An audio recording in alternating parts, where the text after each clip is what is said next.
नमस्कार। कैसे हैं आप सब लोग। आशा करते हैं सब अच्छे होंगे, मस्त होंगे और स्वस्थ होंगे। आज सबसे पहले आप सभी लोगों को, हमारे जितनी भी यूट्यूब फैमिली है, जितने भी हमारे देखने वाले दर्शकगण हैं, सबसे पहले उन्हें नव वर्ष की हार्दिक बधाइयाँ, बहुत बहुत शुभकामनाएं। आपके लिए जो वर्ष आया है पूर्ण रूप से आपके लिए खुशियों लेकर आए, आपके लिए उन्नति लेकर आए, आपके लिए सौहार्दपूर्ण माहौल लेकर आए।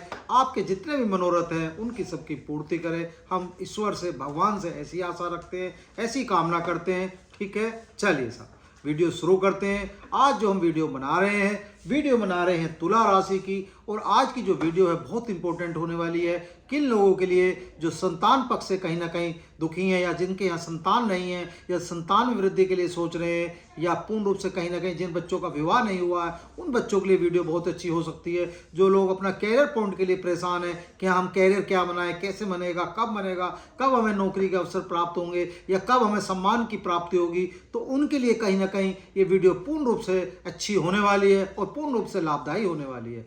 क्यों होने वाली है? क्योंकि आज जो हम वीडियो बना रहे हैं एक ऐसे ग्रह के ऊपर बना रहे हैं, गुरु बृहस्पति के ऊपर बना रहे हैं। और गुरु बृहस्पति को अगर हम देखते हैं तो गुरु से देख लेते हैं। क्यों देख लेते हैं? क्योंकि गुरु ही ब्रह्मा, गुरु ही विष्णु, गुरु देव महेश्वरा, गुरु साक्षात परम ब्रह्मा, तस्मै श्री गुरुवे नमः। तो होता क्या है, कहने का अर्थ क्या हुआ?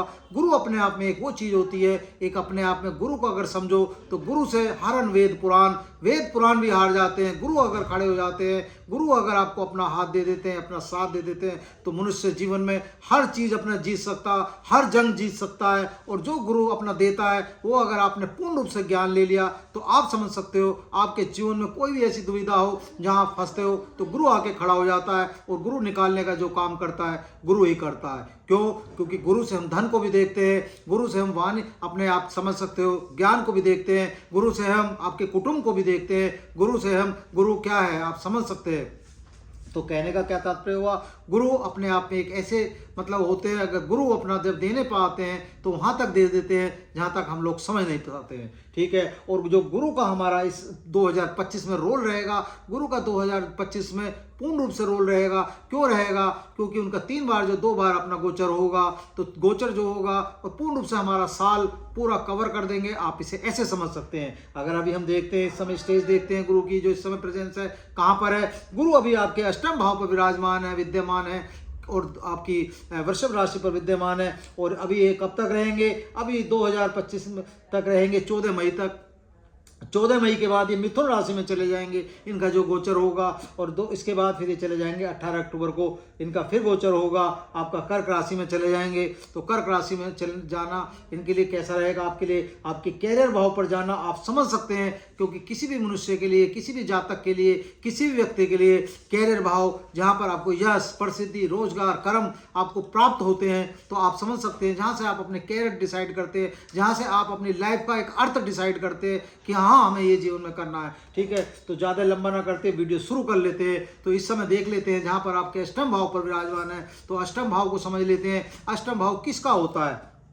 अष्टम भाव हमारी गुप्त विद्याओं का होता है, गुप्त बीमारी का भी होता है। तो बीमारी के हिसाब से हम आपको बता देते हैं। यहाँ थोड़ा सा क्या ध्यान रखना है, यहाँ थोड़ा सा जो लीवर से संबंधित है, यहाँ थोड़ा सा फैटी लीवर हो सकता है। अभी 2-3 महीने का थोड़ा सा ध्यान रखेंगे, खाने का परहेज करेंगे तो ठीक रहेंगे। बाकी यहाँ आपको गुरु कहीं ना कहीं ऑकल्ट साइंस की तरफ जोड़ेगा, कहीं ना कहीं आपको नई दिशा देने का कार्य करेगा। अगर वो दिशा की तरफ आपका मन करता है, पढ़ने के लिए तरफ मन करता है, तो नई नई विद्या सीख सकते हैं। यहाँ पर आपको पूर्ण रूप से ऐसे अवसर प्राप्त हो सकते हैं कि कहीं ना कहीं आपको नई चीजें सीखने को मिले। और यहाँ आपका तनाव भी मुक्त करता है, और ये मेडिटेशन भी यहाँ पर आप कर सकते हैं, ये भी आपके लिए ठीक रहता है। क्यों रहता है? क्योंकि हमारी आयु का और हमारे बुढ़ापे का भी भाव होता है। और गुरु यहाँ सिखाने को आए हैं, तो सीखो, जो सीख सकते हो आपके लिए उत्तम रहेगा और अच्छा रहेगा। अब गुरु की 3 दृष्टियों की बात कर लेते हैं। गुरु की पहली दृष्टि देख लेते हैं। गुरु की पहली दृष्टि कहाँ पर पड़ती है?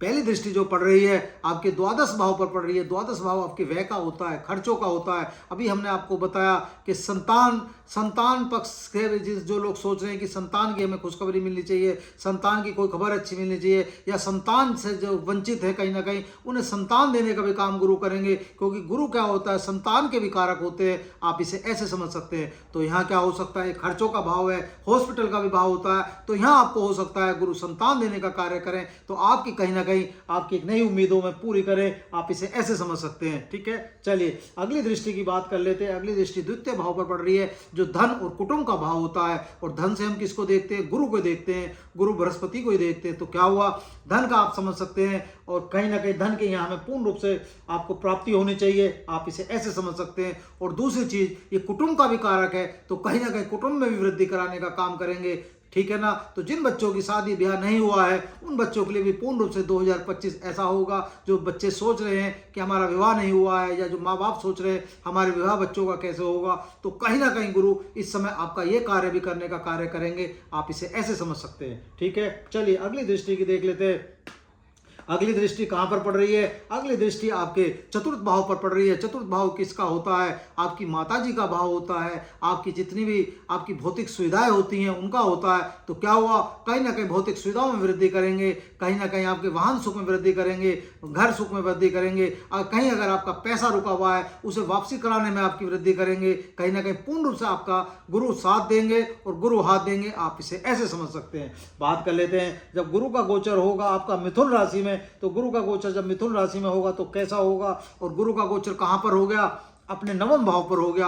और नवम भाव किसका होता है? आपके भाग्य का होता है, आपके धर्म का होता है। तो क्या हुआ, गुरु का यहाँ पर होना इस बात को दर्शाता है कि भाग्य को आपका पूर्ण रूप से चमकाने का काम करेंगे, भाग्य में वृद्धि करने का कार्य करेंगे, और धर्म के प्रति जो आपके अंदर आस्था उत्पन्न करेंगे, आपको जो एक मतलब एक ऐसा संदेश आपके धर्म के प्रति जो एक सीख देने का कार्य करेंगे। आपको लगेगा कि हाँ, हम जिस धर्म से जुड़े हुए हैं, जिस भी धर्म से आप ताल्लुक रखते हैं, तो कहीं ना कहीं आपको गुरु यहाँ पर पूर्ण रूप से दिशा भी देने का काम करेंगे और दशा सुधारने का भी काम करेंगे, आप इसे ऐसे मान सकते हैं। और यहाँ से उनकी दृष्टियों को देख लेते हैं। पहली दृष्टि कहाँ पर पड़ रही है? पहली दृष्टि आपके स्वयं पर पड़ रही है, यानी आपके लगन पर पड़ रही है। और लगन पर दृष्टि पड़ने का मतलब क्या हुआ कि गुरु आपको तार के चले जाएंगे, सुधार के चले जाएंगे। गुरु कहीं ना कहीं आपको वो दिशा दे जाएंगे जिसकी आपने कल्पना नहीं करी होगी। आपके अंदर कुछ चेंज ऐसे कर जाएंगे।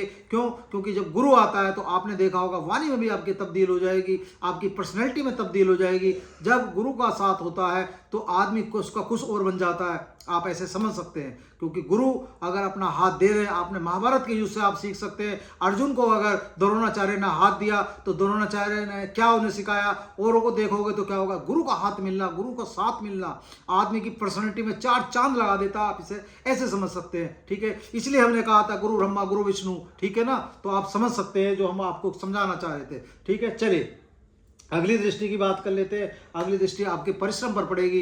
तो क्या हुआ, यहाँ पर आपको आराम की सुविधा प्रदान कराएंगे, आपको बैठ के खिलाने का काम करेंगे। क्योंकि कहीं ना कहीं जब आपका भाग्य उज्जवल होगा, भाग्य में वृद्धि होगी, तो मेहनत आपने 10 रुपये की करी और जो आपको फल देंगे वो 100 रुपये का दे देंगे। कहने का तात्पर्य हमारा ये है कि गुरु का अगर हाथ है, गुरु का अगर साथ है, तो कहीं ना कहीं जो आप मेहनत करोगे, जो परिश्रम करोगे, जो प्रयास करोगे, जो आपका साहस है, उसमें इतनी वृद्धि कर देंगे।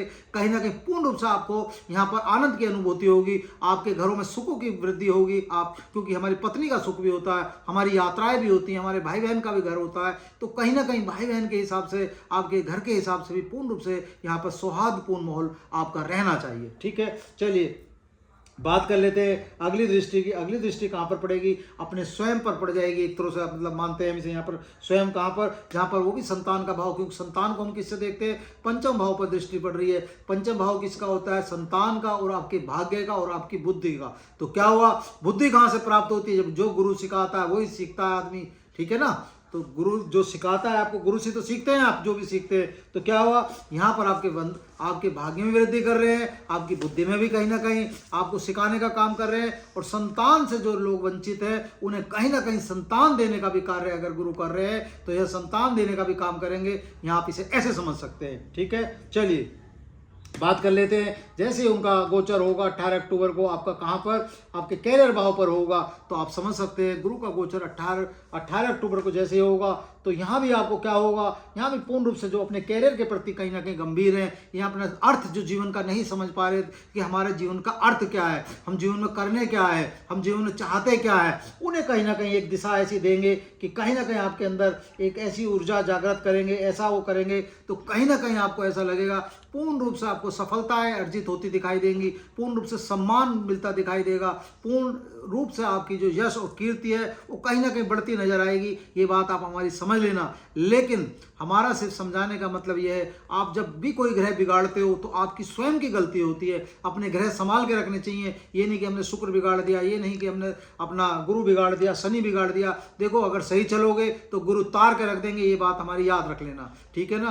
अगर सोचे कि घर बैठे सारी चीजें मिल जाती, नहीं, मेहनत करनी पड़ती है, मेहनत कर्म करना पड़ता है। कर्म करेंगे तो पूर्ण रूप से आपको उसका फल प्राप्त होता है। चलिए बात कर लेते हैं इनकी दृष्टियों की। इनकी पहली दृष्टि कहाँ पर पड़ रही है? पहली दृष्टि आपके धन भाव पर ही पड़ रही है, आपके कुटुंब पर पड़ रही है। तो क्या हुआ, यहाँ पर भी आपको ये पूर्ण रूप से वही जो हमने आपको पहले बताया था उसका पूर्ण रूप से कहीं ना कहीं फायदा प्राप्त होगा। कहीं ना कहीं बैंक में धन जुड़ेगा, और जो धन आपका इस समय रुका हुआ था या धन कहीं किसी ने मार लिया था, वो धन की भी आपको 2025 में देख लेना, कहीं ना कहीं पूर्ण रूप से आपको प्राप्ति होगी। ये बात आप हमारी याद रखना, ठीक है। चलिए अगली दृष्टि की बात कर लेते हैं। अगली दृष्टि कहाँ पर आ गई? आपके चतुर्थ भाव पर आ गई। तो चतुर्थ भाव पर यहाँ वही सब कुछ होगा जो हमने आपको पहले बताया, ठीक है। तो क्या होगा, यहाँ भी आपके वाहन में सुख में वृद्धि होगी, आपके मकान सुख में वृद्धि होगी, आपके कहीं ना कहीं जमीन जायदाद में वृद्धि होनी चाहिए। तो कहने का तात्पर्य क्या है, यहाँ आपके भौतिक सुखों में कहीं ना कहीं बढ़ोतरी करने का कार्य क्या करेंगे? आपके गुरु बृहस्पति करेंगे। आप इसे ऐसे समझ सकते हैं। फिर बात आती है आपकी कहाँ पर? आपकी तीसरी दृष्टि की। जो तीसरी दृष्टि कहाँ पर आएगी? आपके छठे भाव पर आके आ जाएगी। छठा भाव अगर हम देखते हैं तो छठा भाव अच्छा नहीं होता है, ना छठा होता, ना आठवां होता, ना आपका द्वादश होता। लेकिन अगर हम समझते हैं यहाँ पर क्या होगा, यहाँ पर जो आपको पूर्ण रूप से कहीं ना कहीं गुरु जो देंगे, आप इसे ऐसे समझ सकते हैं। क्यों? क्योंकि नौकरी का भी भाव होता है। तो जो बच्चे इस वर्ष जो अपना प्रयास करेंगे, कहीं ना कहीं पूर्ण रूप से तैयारी करेंगे, तो गुरु कहीं ना कहीं उन्हें सिखाने का काम करेंगे, गुरु नौकरी देने का कार्य करेंगे। आप इस बात को हमारी समझ लेना। लेकिन यहाँ पर थोड़ा सा जो विशेष ध्यान रखना होता है, विशेष ध्यान क्या रखना है, बस वो हम आपको बता देते हैं। क्योंकि पैसे की कहीं ना कहीं आपकी बहाव होगा, आप ऐसे समझ सकते हैं। क्यों? क्योंकि गुरु क्या है? गुरु धन के कारक हैं। तो क्या होगा, पैसा फालतू आता है तो मनुष्य की कहीं ना कहीं बुद्धि खराब हो जाती है। बुद्धि थोड़ी सी संयम रखें, बुद्धि पे कंट्रोल रखेंगे तो कहीं ना कहीं पूर्ण रूप से सही होगा और सब सही होगा। स्वयं की इनकी राशि है, क्योंकि यहाँ जो राशि विराजमान है मीन राशि है, तो गुरु का स्वयं का रोल भी आ गया। तो कहीं ना कहीं गुरु आपको यहाँ बचाएंगे हर चीज़ से। बस थोड़ा सा हमने जो आपको बताया, अपने खर्चों का थोड़ा सा ध्यान रखेंगे तो कहीं ना कहीं ये भाव भी आप देखेंगे कि पूर्ण रूप से आपके लिए उत्तम हो जाएगा। इस भाव को मैं अच्छा ना मानते हुए भी यहाँ से आप फल वो ले लोगे यहाँ से आपने कोशिश मतलब आपने सोचा भी नहीं होगा कि ये भी हमें मिल सकता है। क्यों मिल सकता है? तो जितने भी लोग इस समय व्यापार लगाने की कोशिश करेंगे या कुछ करने की कोशिश करेंगे, उन्हें पूर्ण रूप से धन का कहीं ना कहीं आपको धन देने का काम करेंगे गुरु। आप इसे ऐसे समझ सकते हैं। कहीं ना कहीं अगर आपकी लोन की दिक्कत चल रही थी तो लोन खत्म करने का भी काम करेंगे, और नया लोन लेना चाहते हैं तो कहीं ना कहीं नया लोन दिवाने का भी काम करेंगे। आप दिवाले का काम करेंगे, आप इसे ऐसे समझ सकते हैं। रही आपकी बीमारी की, तो बीमारी अगर कोई बीमारी डायग्नोज नहीं हो रही थी, उस बीमारी को डायग्नोज करा देंगे, कहीं ना कहीं उससे भी रोग मुक्त कराने का काम करेंगे। बात आ जाती है शत्रु की। तो शत्रु का यहाँ क्या होगा, ना विजय होगी ना हार होगी। यहाँ जब भी होगा समझौता होगा। गुरु जब भी यहाँ बैठते हैं तो सिर्फ समझौता कराते हैं। आप इसे ऐसे समझ सकते हैं। तो यहाँ समझौते की स्थिति रहेगी। तो हमारा आपसे पहले ही हाथ जोड़ के प्रयास है, आप ऐसा काम ही मत करो कि अपनी वाणी को पहले ही इतनी सुंदर और इतनी मिठास वाली रखो, अपना ऐसी रखो कि सब कुछ अच्छा ही अच्छा हो। उम्मीद है जो हमने आपको समझाया वो आपकी समझ में आया होगा। अब बात कर लेते हैं उपाय की। तो उपाय के तौर पर आपको क्या करना है, केसर का तिलक जरूर लगाएं, अपना मस्तक पर भी लगाएं, अपने कंठ पर भी लगाएं, अपनी जीवा पर भी लगाएं, तो पूर्ण रूप से गुरु अच्छा होगा। और दूध में अगर हल्दी पी सकते हैं तो गुरु उचका होगा, और कहीं ना कहीं जो धन रुका हुआ है उसमें कहीं ना कहीं आपकी पूर्ति कराएगा, मतलब उस धन को प्राप्त कराने में आपका काम कराएगा और धन आपको प्राप्त कराएगा, ये आप मान सकते हैं। बात कर लेते हैं आपके राशि के स्वामी की। आपके राशि के स्वामी कौन है? शुक्र हैं। तो शुक्र क्या है? दैत्य गुरु शुक्र हैं, उधर आपके गुरु हो गए। तो क्या हुआ, कहने का तात्पर्य यहाँ भी अगर आप इनसे पूर्ण रूप से आनंद लेना चाहते हैं तो कोशिश करें कि इत्र का प्रयोग करें, सफ़ेद कपड़ों का प्रयोग करें। इससे क्या होता है, मनुष्य का जो शुक्र होता है वो कहीं ना कहीं उच्च हो जाता है, कहीं ना कहीं पूर्ण रूप से आपको सुविधाएं और आपकी भौतिक सुविधाओं में वृद्धि करता है। आप इसे ऐसे समझ सकते हैं। ठीक है, उम्मीद है जो हमने आपको समझाया आपको समझ में आया होगा। वीडियो अच्छी लगी तो प्लीज़ लाइक करें, शेयर करें, ठीक है। और पुनः हम आपको फिर शुभकामनाएं देते हैं पूर्ण रूप से। अपनी पूरी यूट्यूब फैमिली को जितना आपने साथ दिया है आगे भी ऐसे साथ देते रहे, जैसे आज तक लाइक करा है, कमेंट करा है और हमारा हौसला बढ़ाया, ऐसे ही बढ़ाते रहे। ठीक है, धन्यवाद।